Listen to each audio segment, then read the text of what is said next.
अस्सलाम वालेकुम dear students आज हमारे पास टॉपिक है denaturation of enzyme class 9th की बायोलॉजी चैप्टर नंबर 6 हमारे पास चल रहा है। तो आज हमने देखना है कि एंजाइम की जो नेचर है वो इस एंजाइम डीनेचर क्यों होता है, उसकी शक्ल क्यों बिगड़ जाती है, वो अपनी असली हालत में क्यों नहीं रहता। तो ये शॉर्ट क्वेश्चन होता है कि what is the D nature of enzyme, या फिर एंजाइम डी नेचर क्यों होता है, उसकी नेचर क्यों ख़राब हो जाती है, किस वजह से होती है, वो आज हमने पढ़नी है। तो बेटा हमारे पास जो इसकी रीज़न है कि वो कह रहे हैं कि जब when temperature rises to a certain limit, जब टेम्परेचर एक ख़ास यानी कि हद से बढ़ जाता है, राइजेस मतलब बढ़ जाता है, तो क्या होगा, हीट एड्स इन एक्टिवेशन एनर्जी। हीट क्या होगी, एक्टिवेशन एनर्जी में ऐड हो जाएगी। एक्टिवेशन एनर्जी कहते हैं कि बेटा कोई भी रिएक्शन जब स्टार्ट होने के लिए जो एनर्जी चाहिए होती है कोई भी रिएक्शन को स्टार्ट करने के लिए जो एनर्जी चाहिए होती है, स्टार्ट एनर्जी जो होती है वो एक्टिवेशन एनर्जी होती है, यानी कि रिएक्शन को एक्टिव करने के लिए जो एनर्जी चाहिए होती है वो एक्टिवेशन एनर्जी होती है। यानी कि जब टेम्परेचर बढ़ेगा एक सर्टेन लिमिट तक, तो हीट क्या होगी, इस एनर्जी के अंदर ऐड हो जाएगी, और उसके साथ क्या फिर प्रोवाइड होगी, काइनेटिक एनर्जी और रिएक्शन के अंदर। तो फिर क्या होगा, इस वजह से टेम्परेचर बढ़ने की वजह से एक्टिवेशन एनर्जी के अंदर हीट ऐड हो जाएगी, और साथ में काइनेटिक एनर्जी भी उस रिएक्शन में प्रोड्यूस होगी, जिस वजह से रिएक्शन क्या हो जाएगा, एक्सेलरेटेड। रिएक्शन क्या हो जाएगा बेटा, एक्सेलरेटेड।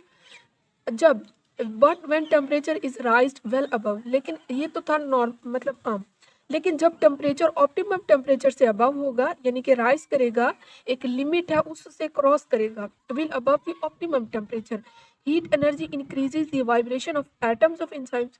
हीट एनर्जी बढ़ने की वजह से ऑप्टिमम टेम्परेचर से हीट जब क्रॉस कर जाएगी, टेम्परेचर क्रॉस कर जाएगा, तो हीट एनर्जी इतनी बढ़ेगी कि जो हमारे पास एंजाइम्स के जो एटम्स है उनके अंदर वाइब्रेशन पैदा हो जाएगी बहुत ज़्यादा, यानी कि उनके अंदर खलबली सी मच जाएगी, जिस वजह से globular structure of enzyme is lost. Enzyme की जो मौजूदा स्ट्रक्चर होगी वो क्या हो जाएगी, लॉस्ट हो जाएगी। ग्लोबुलर कहते हैं प्रोटीन की बनी हुई कोई भी, तो आपको पता है प्रोटीन, हमारे पास जो एंजाइम है वो प्रोटीन के बने होते हैं, तो ग्लोबुलर स्ट्रक्चर जो एंजाइम की है वो ख़त्म हो जाएगी। तो एंजाइम की जो शक्ल है या उसकी जो नेचर है वो ख़राब क्यों हुई है, वो सिर्फ टेम्परेचर की वजह से। आपको यहाँ पर ग्राफ नज़र आ रहा होगा, ये हमारे पास एक ग्राफ है, ठीक है। ये वाला जो हमारे पास पॉइंट है ये टेम्परेचर है, आपको ये लाइन जो है ये टेम्परेचर को जो है वो जाहिर कर रही है। यहाँ पर टेम्परेचर, ये हमारे पास रिएक्शन हो रहा है, मतलब कि यहाँ से जो रिएक्शन स्टार्ट होगा। अब देखें ये टेम्परेचर 10 है, 20 है, 30, 37, 40 और 50। 37 आपको पता है हमारे पास क्या है, ऑप्टिमम टेम्परेचर। अब जो एंजाइम है उसने वर्क जो करना है वो यहाँ तक उसने बेस्ट करना है, जो अपना एक्टिविटी परफॉर्म करनी है वो यहाँ इस लिमिट तक उसका जो है फंक्शन ज़बरदस्त होगा, उसके उससे जो ये चीज़ें वगैरह बनेगी वो इस टेम्परेचर तक।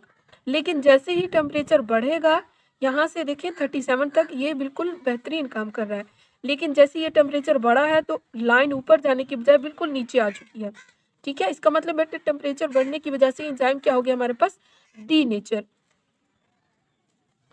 डी नेचर होने की वजह से एंजाइम जो है वो फंक्शन भी ज़ाहिर है उसकी नेचर ही चेंज हो जाती है, तो वो फंक्शन क्या नहीं कर पाएगा, बिल्कुल भी नहीं कर पाएगा। तो ये हमारे पास क्वेश्चन है, ये उसके डायग्राम है।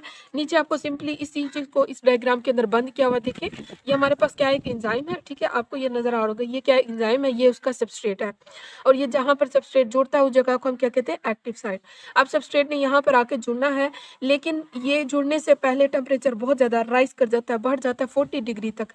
एंजाइम ने कहाँ पर सही काम करना है, 37। अब 37 से आगे जब निकलेगा टेम्परेचर, तो एंजाइम की शक्ल ही डीनेचर हो जाएगी, यानी कि उसकी जो हालत है, जो उसकी स्ट्रक्चर है वो बिल्कुल डीनेचर्ड हो जाएगी। यानी कि मतलब मकसद ये हुआ कि एंजाइम की जो डीनेचरेशन है, उसकी जो शक्ल बिगड़ जाती है वो सिर्फ टेम्परेचर की वजह से। टेम्परेचर ऊपर नीचे हुआ तो एंजाइम ने सही तरह से वर्क नहीं करना।